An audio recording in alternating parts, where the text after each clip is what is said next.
నమస్కారం. Spiritual journey కార్యక్రమానికి స్వాగతం, సుస్వాగతం. మనం ప్రతి ఎపిసోడ్లో సీనియర్ పిరమిడ్ మాస్టర్ ఒక ఆధ్యాత్మిక జీవితం గురించి చెప్పుకుంటాం.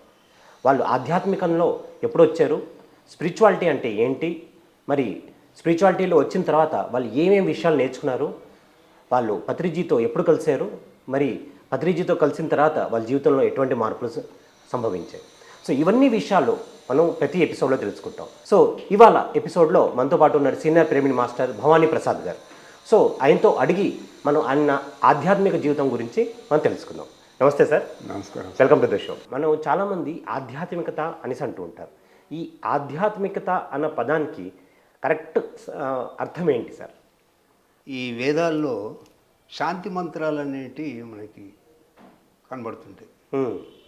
గురువు శిష్య సంవాదంలో ప్రతి ఉపనిషత్తులో గురువు శిష్యులు ఒక మంత్రాన్ని చెప్పుకుంటారనమాట.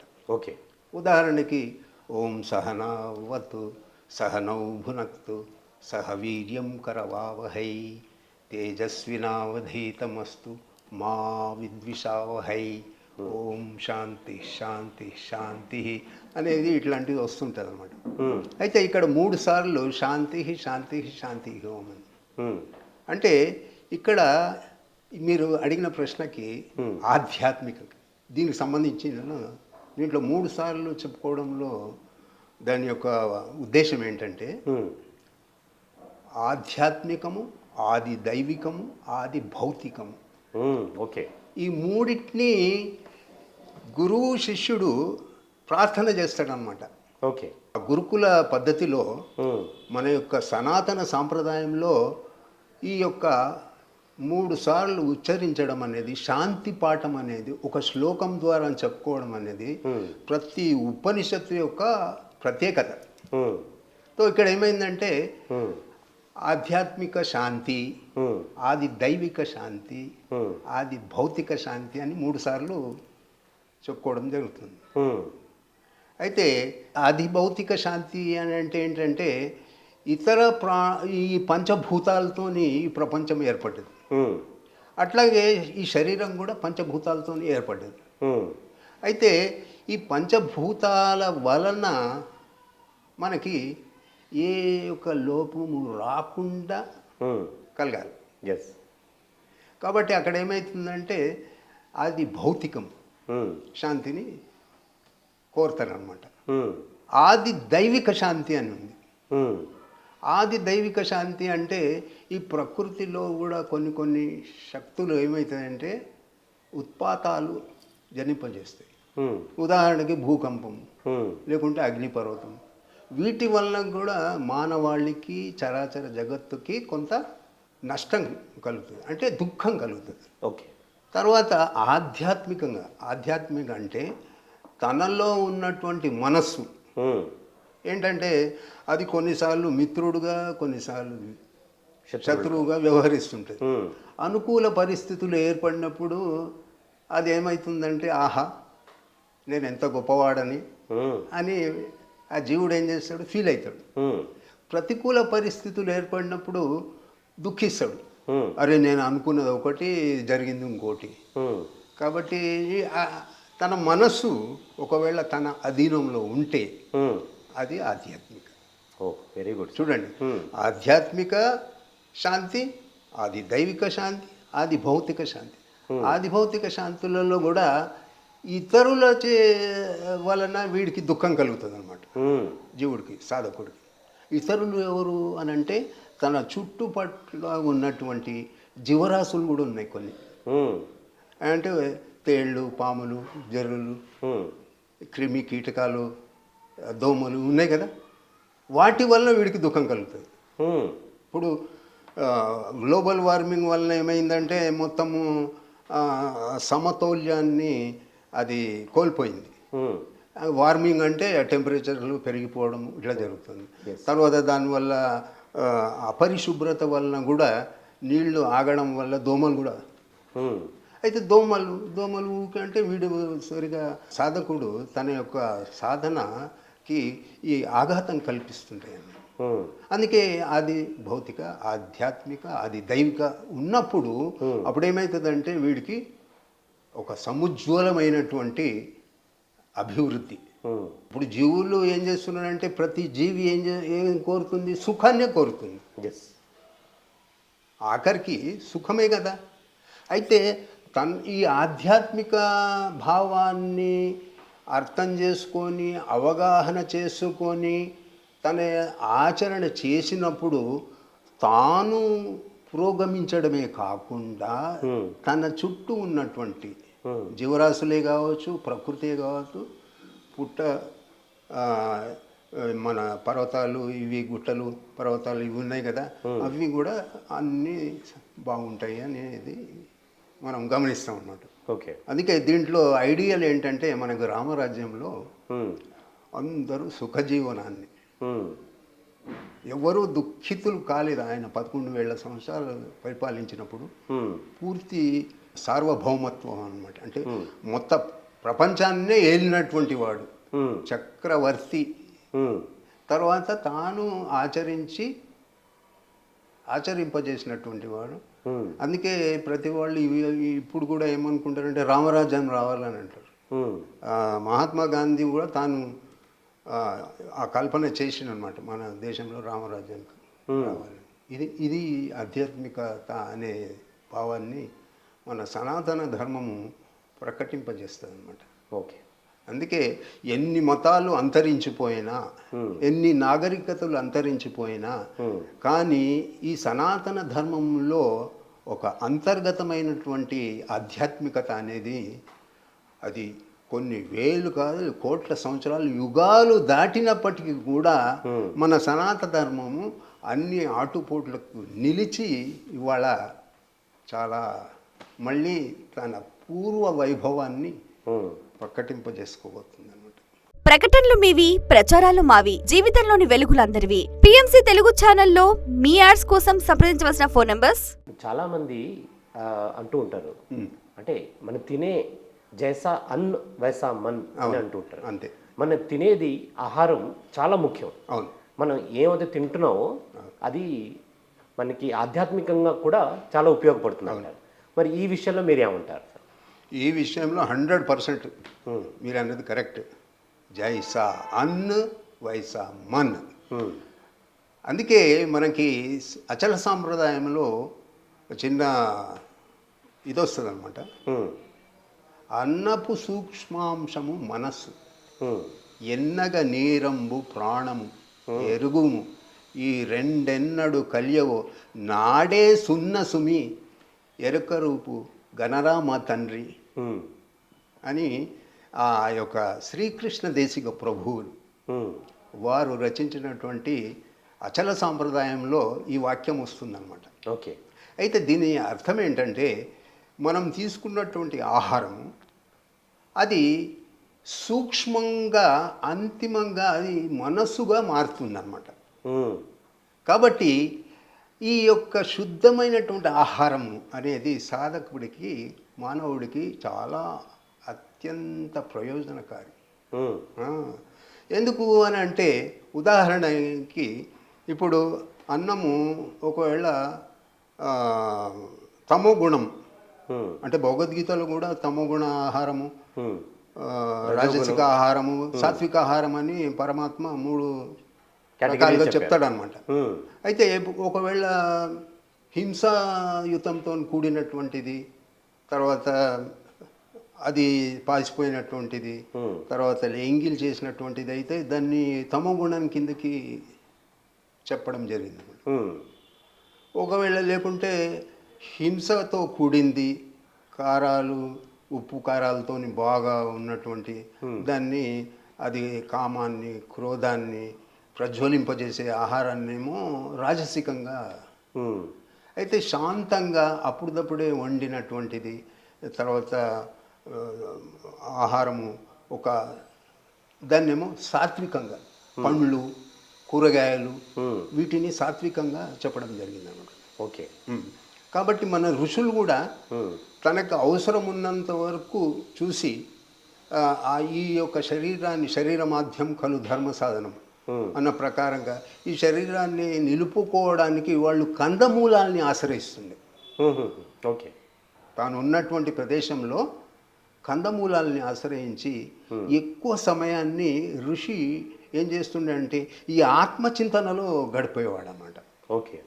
కాబట్టి అక్కడ ఏమైందంటే తాను స్వయంగా ఇతరుల మీద కూడా ఎక్కువ ఆధారపడకుండా ఆ సమయాన్ని చాలా అమూల్యంగా పరిగణించి ఈ మానవ జన్మని కూడా ఒక అమూల్యంగా పరిగణించి అతను ఏం చేసేటువంటి వాడు అంటే ఆ యొక్క ఆత్మతత్వాన్ని స్వానుభవంగా గ్రహించడానికి ప్రయత్నించేవాడు అనమాట. ఒకటేమో శాస్త్రం ఏం చెప్పింది ఆత్మ గురించి, రెండోదేమో గురువు ఏం చెప్పిండు, మూడోదేమో తాన అనుభవంలోకి ఏ విధంగా వస్తుంది అని ఈ మూడింటిని అతను బేరీజు వేసుకొని తర్వాత మళ్ళీ తాను నేర్చుకున్నటువంటి ఆ యొక్క జ్ఞానాన్ని అంతటిని శిష్యుడికి చేరవేసేవాడు. శ్రవణము ద్వారా, కేవలం రైటింగ్ ఏం లేదు, శ్రవణము. అండ్ అందుకే మనకి శృతి అనే మాట ఏర్పడింది. ఓకే. యాజ్ఞవల్క్య స్మృతి. శృతి శృతి అంటే యాజ్ఞవల్కుడు చెప్పినటువంటి వాక్యాలు, ఆ యొక్క శిష్యుడు విన్నటువంటి వాక్యాలు ఇప్పుడు మనకి అవైలబుల్ ఉన్నాయన్నమాట. ఓకే. ఆనాటి కాలంలో శృతి అంటే శ్రవణము ద్వారానే తాను నేర్చుకున్నటువంటి జ్ఞానాన్ని అందజేసేవాడు. అప్పుడు ఈ ప్రింటింగ్ ప్రెస్ ఇవన్నీ ఏం లేకుండా కదా, పేపర్ అని అది ఇప్పుడు అంటే క్యాసెట్, రికార్డరు అవన్నీ వస్తున్నాయి కదా. ఆ కాలంలో అవన్నీ ఏం లేకుండే, కేవలము. అందుకే మనం ఇందాక చెప్పుకున్నటువంటి మంత్రం చూడండి, ఓం సహనావతు.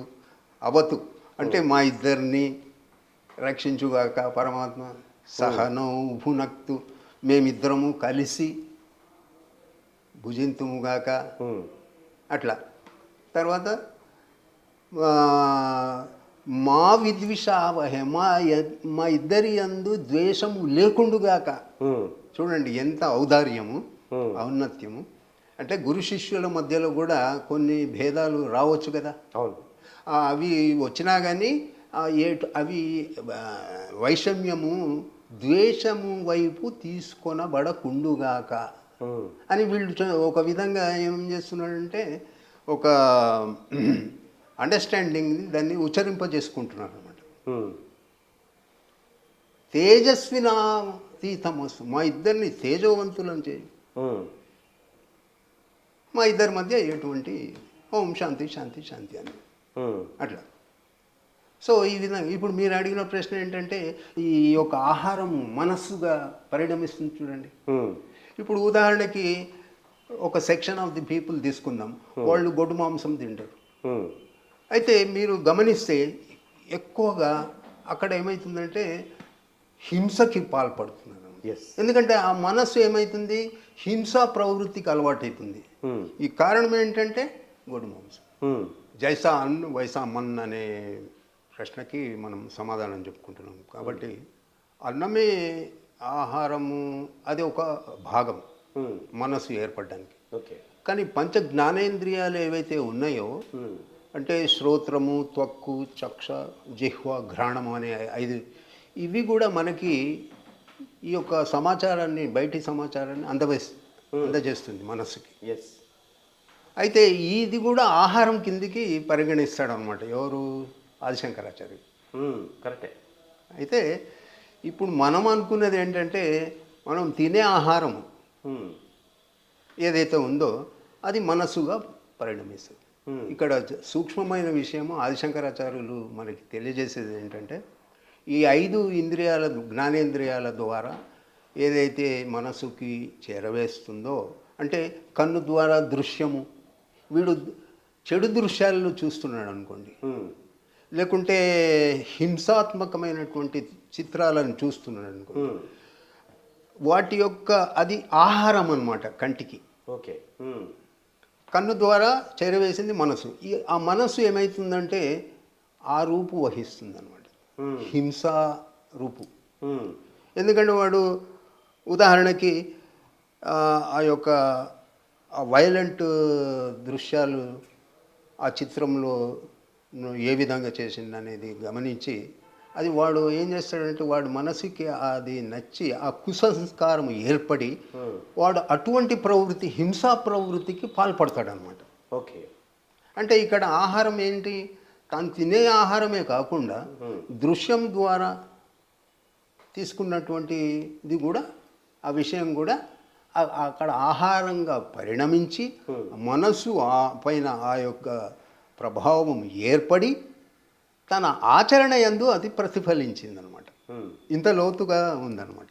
ఓకే. అది దృశ్యానికి సంబంధించి. అట్లాగే విన్న విషయం అమలకలు మాట్లాడుకుంటారు, ఎవరు చెప్పుడు మాటలు వింటారు. ఆ చెప్పుడు మాటల వల్ల ప్రభావం దాంట్లో సత్యాసత్యాలు ఎంతవరకు ఉన్నాయనేది గమనించకుండా ఆ విధంగా ప్రవర్తించడం, అదే నమ్మడము దానికి కారణమవుతుంది. ఇక్కడ మనం చెప్పినటువంటి ఏంటంటే ఈ తమోగుణ ఆహారంలో ఈ మాంసము, మద్యము, ఈ గొడ్డు మాంసం తినేవాళ్ళు అని మనం ఇంతకుముందు అనుకున్నాం. అయితే అక్కడ ఏంటంటే అది హింస. గొడ్డు అంటే ఏంటంటే ఒక జంతువు యొక్క ఆహారం. అసలు మన సనాతన సాంప్రదాయంలో ఈ ఆవు అనేది ఓ మాతగా, తల్లిగా భావిస్తారు. తల్లిపాలు లేని శిశువుకి ఈ యొక్క ఆవు యొక్క పాలనే అందించేవారు అన్నమాట పూర్వంలో. ఓకే. తల్లి ఏ కారణం చేతనో చనిపోయింది, శిశువుకి పాలు లేవు. అప్పుడు ఏంటంటే మన ఆవు పాలు పెట్టేవాళ్ళు. అది అంతేకాకుండా ఆవు సంపదకి చిహ్నం అన్నమాట. అయితే ఆ సంపదకి చిహ్నము అన్ని జంతువుల్లో సాధువైనటువంటిది సాత్విక ప్రతీక ఆవు అన్నమాట. ఇది మనం గుర్తించాలి. ఎందుకు అని ఒకటేమో సాధువు, రెండోదేమో అది సాత్వికం. మామూలుగా ఈ యొక్క జంతువులన్నీ మామూలుగా ఏంటి రజోగుణము తమోగుణానికి సంబంధించింది చాలా మటుకు. ఉదాహరణకి రజోగుణం అంటే ఎక్కువగా కర్మయందు ఆసక్తి. అది ఉదాహరణకి సపోజ్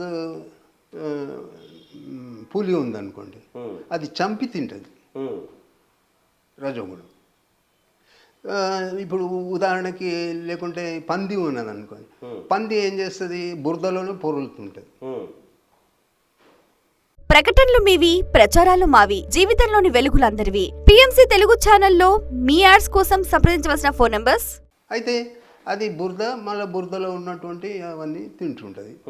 ఇవి దొరికితే అవి అది తమో గుణానికి సంబంధించి. ఇక సత్వగుణానికి సంబంధించింది ఏంటి, కేవలము ఆవు ఒక్కటే. గేదె కూడా రాదంటారా? గేదె కూడా రాదు. ఎందుకంటే అది వేడిని తాళలేక అది పోయి బురదలో పడుకుంటుంది అన్నమాట, నీళ్ళని ఆశ్రయిస్తుంది. ఓకే. కానీ ఆవు అట్లా చేయదు. ఆవు మనకి చెప్పింది ఏంటంటే పూర్వపు సూర్యవంశపు రాజులు, దిలీపుడు, తర్వాత అజుడు, ఇప్పుడు మన రాముడు కూడా, వీళ్ళంతా సూర్యవంశపు రాజులకు సంబంధించి వీళ్ళు ఆవుని సేవించేవాళ్ళు. ఓకే. చూడండి, ఎక్కడ మనకి కనిపించదు. ఇతర రాజులు కానీ ఇతర రాజ్యాలలో కానీ ఒక ఆవుని సేవించడం అనేది కేవలము మనకి ఇక్కడే కనబడుతుంది, మన దేశంలోనే. అందుకే గోమాత అని అంటారు. అంటే దానికి స్థానము ఎంత గౌరవప్రదనీయంగా, ఆదరంగా మనం చూస్తాం చూడండి. ఎందుకు? అది సాత్వికం. సాత్వికంగా ఉన్నటువంటి వాడు బ్రాహ్మణుడు, బ్రహ్మతత్వమును ఎరిగినటువంటి వాడు బ్రాహ్మణుడు, వాడు సత్వవంతుడు. అది అందుకే ఇక్కడ బ్రహ్మర్షి పితామహ పత్రిజీ కూడా మొదటి స్టెప్ తీసుకున్నది ఏంటంటే సామాన్య ప్రజల్లోకి ఈ శాకాహారాన్ని తీసుకురావాలని ప్రయత్నం చేసింది. ఎందుకు అనంటే ఎప్పుడైతే మనసు సాత్విక ప్రవృత్తి చెందుతుందో ఈ ఆధ్యాత్మిక సిద్ధాంతాలన్నీ బాగా అతుక్కుంటాయి అన్నమాట. ఓకే. ఉదాహరణకి ఏదైనా పెయింటింగ్ వేయాలంటే మొదట గోడని ఏం చేయాలి, సైన్ పేపర్ కొట్టాల్సి వస్తుంది. దాంట్లో ఉన్న దుమ్ము ధూళి అంతా తీసేసినాక అప్పుడు ఏంటంటే అతకడానికి అది యోగ్యంగా తయారవుతుంది. ఉమ్, కానీ ఇప్పుడు మనసు అనేది మీకు కనిపించదు. ఉమ్, ప్రవృత్తి అనేది మనస్సు, ప్రవృత్తి కానీ నివృత్తి కానీ ఈ మనసే చేస్తుంది. అవును. అంటే కుసంస్కారాల నుంచి నివృత్తి కావాలంటే మనసే ఉమ్, ఆశ్రయించాలి, దాన్ని మనసుని శుద్ధం చేయాల్సి వస్తుంది. ఉమ్, ప్రవృత్తి అంటే ఇప్పుడు తన యొక్క కర్తవ్యాన్ని వాడు సాధించాలనుకుంటే జడుడై ఉండి నిష్క్రియతతో ఉంటే అది ఫలించదు. ఉమ్, అక్కడ వాడికి రజోగుణంగా ఉండాలి. ఉమ్, అందుకే బ్రహ్మర్షి పితామహ పత్రిజీ ఏం చేసిండంటే శాకాహారము, శాకాహార ర్యాలీ, ఉమ్, ఈ విషయంలో మన లక్ష్మి గారిని చాలా మనము స్మరించుకోవాల్సి వస్తుంది. వారు చేసే కృషి, వారు చేసే అకుంఠిత ప్రయత్నము ఉమ్, అమోఘము, అద్వితీయం.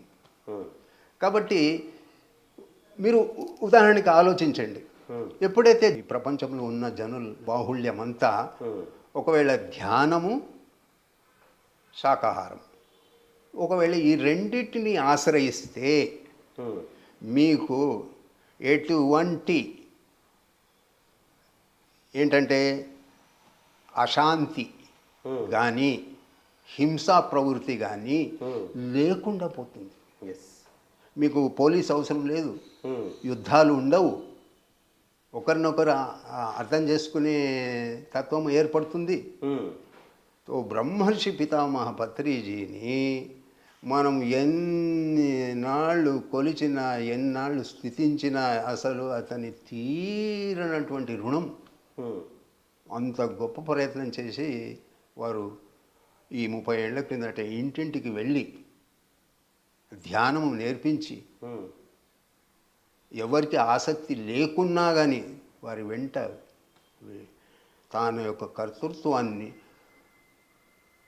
వారు ఎంతో సేవా నివృత్తితోని, త్యాగ భావంతోని, తర్వాత ఏది ఆశించకుండా ఉమ్, చేసినటువంటి కృషి ఈ భూమిపైన ఇప్పటి వరకు పుట్టలేదు, పుట్టబోడేమో అనిపిస్తుంది.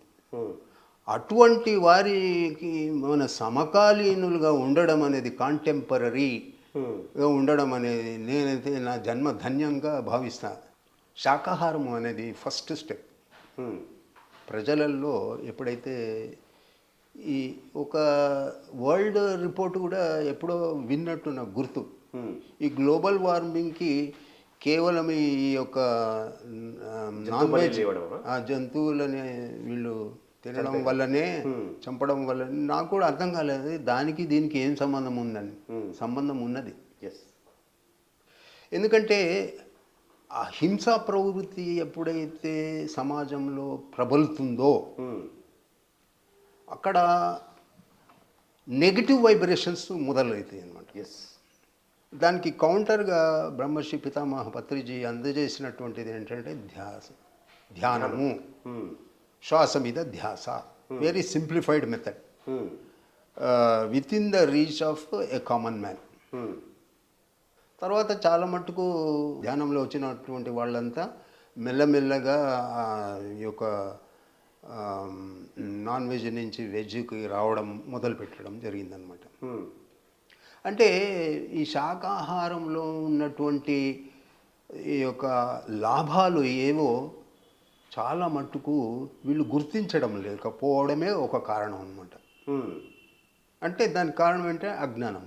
ఉమ్, ఈ అజ్ఞానము వల్లనే ఇక్కడ ఏమవుతుందంటే హింసా ప్రవృత్తి, తినకూడని వస్తువులు తినడము, ఉమ్, చూడకూడని వస్తువులు చూడడము, వినకూడని వస్తువులు వినడము, ఈ విధంగా జరుగుతుందన్నమాట.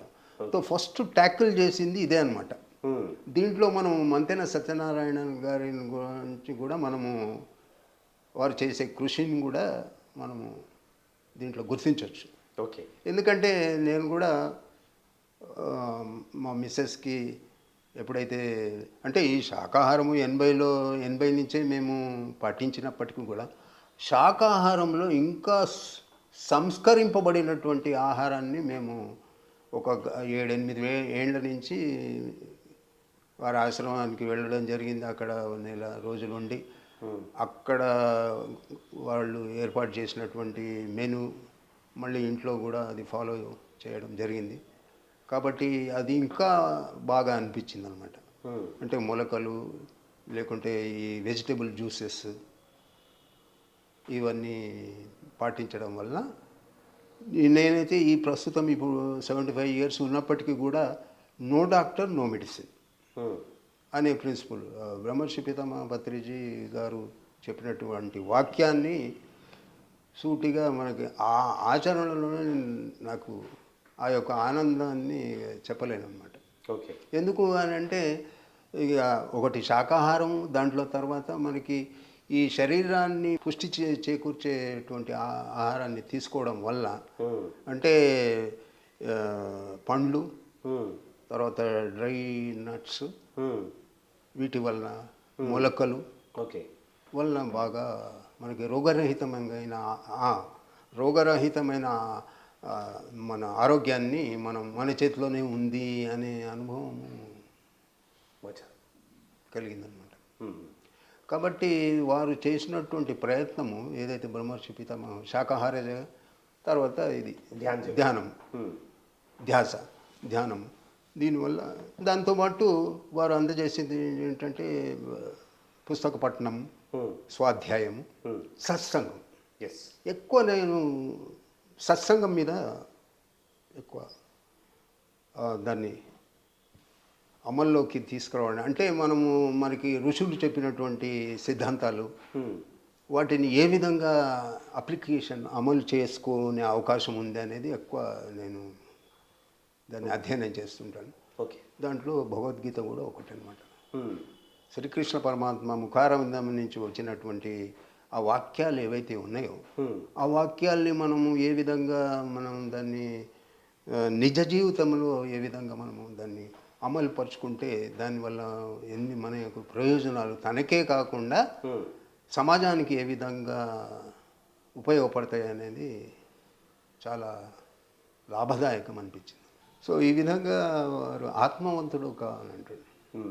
భగవద్గీతలో ఒకవేళ తన నిజస్వరూపమైనటువంటి ఆత్మస్వరూపాన్ని సాధకుడు పొందితే ఆత్మలాభాన్ని మించినది ఇంకొక వస్తువు లేనే లేదు అన్నట్టు.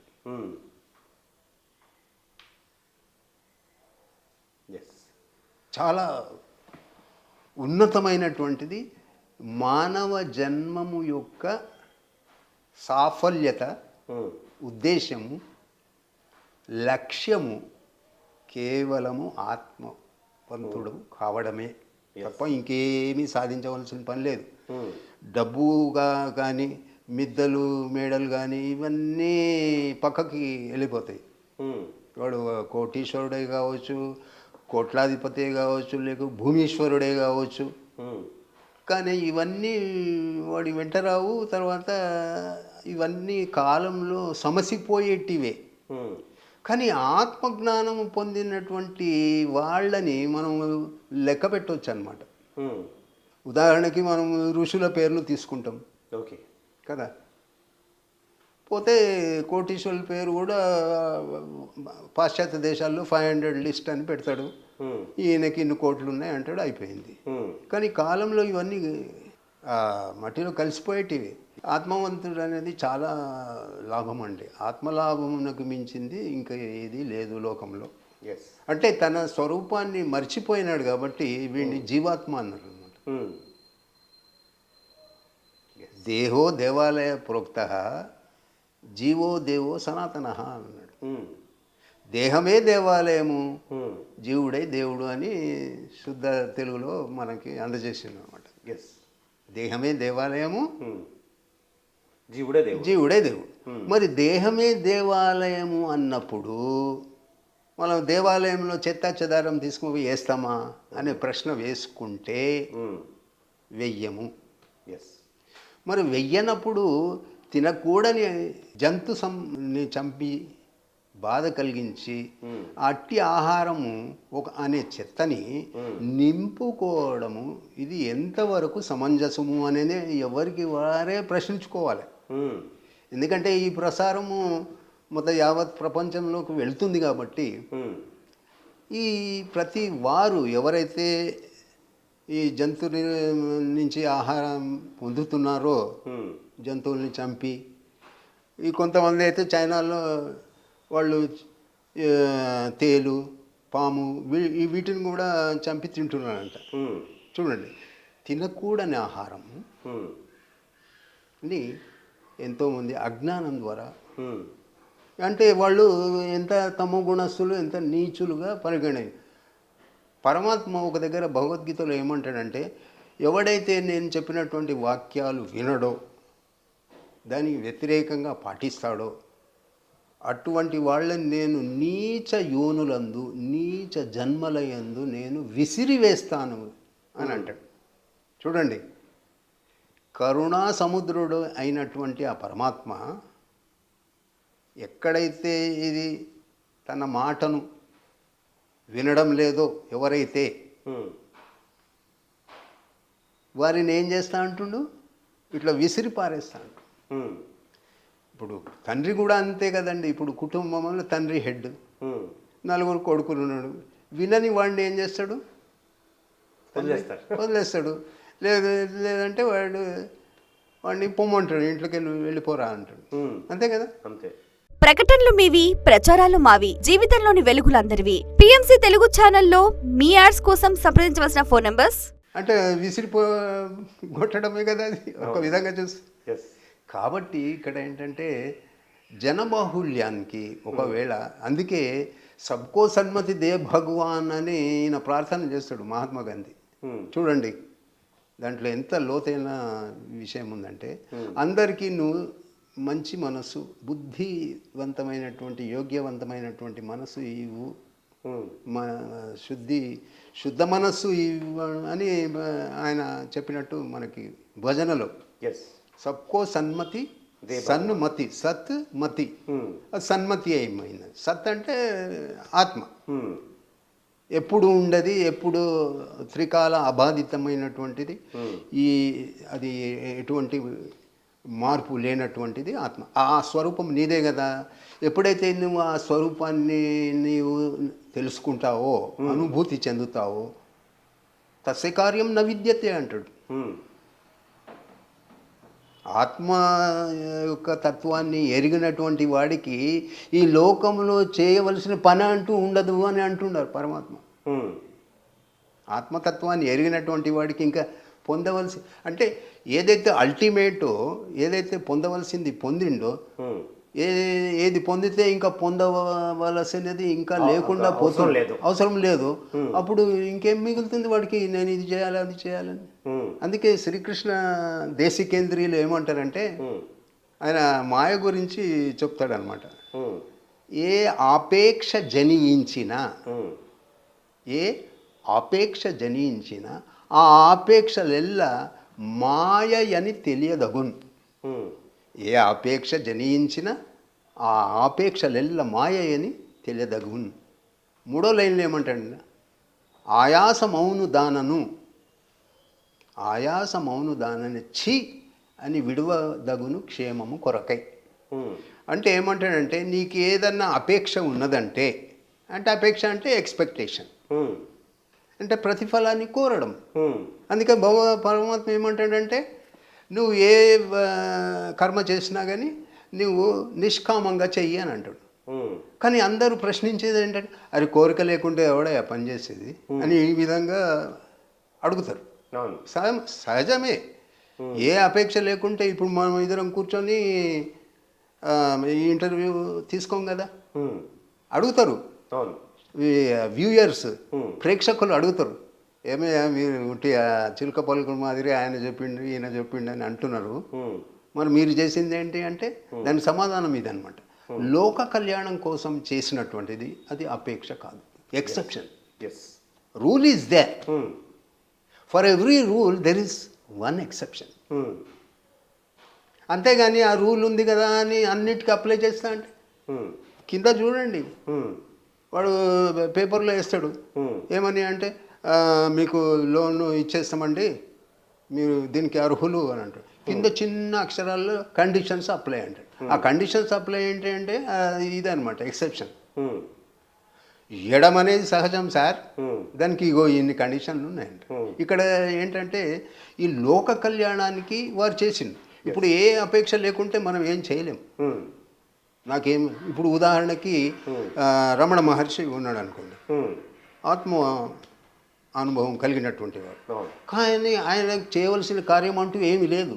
అప్పటికి కూడా అతను కూర్చుండేవాడు, మన సాధకులు అడిగిన ప్రశ్నలకి సింపుల్ సమాధానం చెప్తుండే, అంతే. ఎక్కువ ప్రవచనాలు ఉండకపోతుండే, కానీ డైరీలో రాసుకునేటువంటి నాగసురము ఇట్లాంటి వాళ్ళంతా రికార్డ్ చేసి పెట్టింది. అయితే చూడండి, అక్కడ ఎక్సెప్షన్. నాకేం అవసరం లేదు, నేను తెలుసుకున్నా, నేను ఊటిగా ముక్కు మూసుకొని ఎక్కడ కూర్చోలేదు. లోక కళ్యాణం కోసం ఆయన అక్కడ కూర్చున్నాడు. పాల్ బ్రంటన్ ఇంకా ఇటువంటి వాళ్ళు మహాత్ములంతా వచ్చిండ్రు, పాశ్చాత్యులు, తెలుసుకుందామని.